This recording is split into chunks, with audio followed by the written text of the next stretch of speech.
आपने कई बार देखा होगा कि चीन वो देश है जिसने यूक्रेन जंग में रूस का खुलकर साथ दिया। भारत का रुख तो फिर भी न्यूट्रल था, लेकिन चीन ने तो साफ साफ ऐलान कर दिया कि वो जंग में रूस के साथ खड़ा है।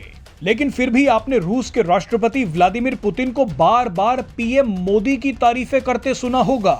पुतिन ने कभी भी खुलकर शी जिनपिंग की तारीफें नहीं की। तो आपको बता दें कि इसका सबसे बड़ा कारण है कि चीन और रूस के बीच सब कुछ ठीक नहीं है। अब तो एक ऐसी खबर आई है जिसने सबके होश उड़ा दिए हैं। खबर है कि कभी नौबत आई तो रूस चीन पर परमाणु हमला भी कर सकता है। ये हम नहीं बोल रहे, बल्कि रूस के कुछ सीक्रेट डॉक्यूमेंट्स लीक हो गए हैं। ये जानकारी उन्हीं डॉक्यूमेंट्स में है। दावा किया जा रहा है कि इन डॉक्यूमेंट्स में साफ साफ लिखा है कि चीन से युद्ध हुआ तो पुतिन परमाणु बम गिरा सकते हैं। इस खबर ने भारत को खुश कर दिया है और भारत की उस बात को भी सही साबित कर दिया है कि चीन किसी का सगा नहीं हो सकता। चीन भले ही रूस को अपना बड़ा भाई बोलता है, लेकिन आप शायद नहीं जानते कि रूस और चीन के बीच भी सीमा विवाद चल रहा है, ठीक वैसे ही जैसे भारत और चीन के बीच है।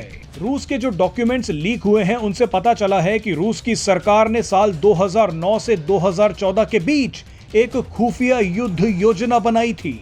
उस समय भी व्लादिमीर पुतिन ही रूस के राष्ट्रपति थे।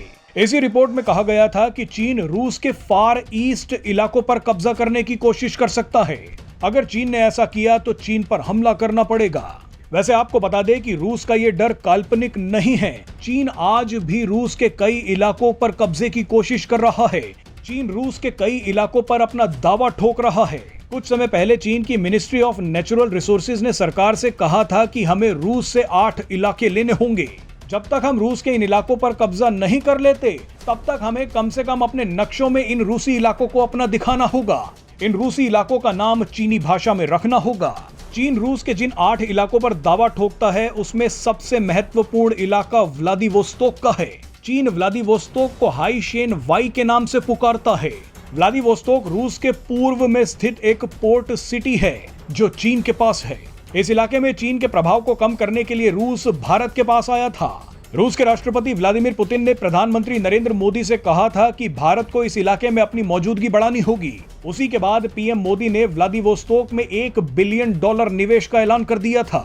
भारत व्लादिवोस्तोक से चेन्नई तक एक मैरीटाइम कॉरिडोर भी बना रहा है।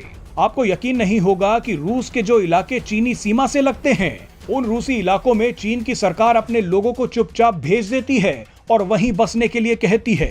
चीन चाहता है कि रूसी इलाकों में उसके लोगों की संख्या बढ़ जाए ताकि कब्जा करने में आसानी हो। अब आप ही बताइए कि पुतिन का परमाणु प्लान सही है या नहीं।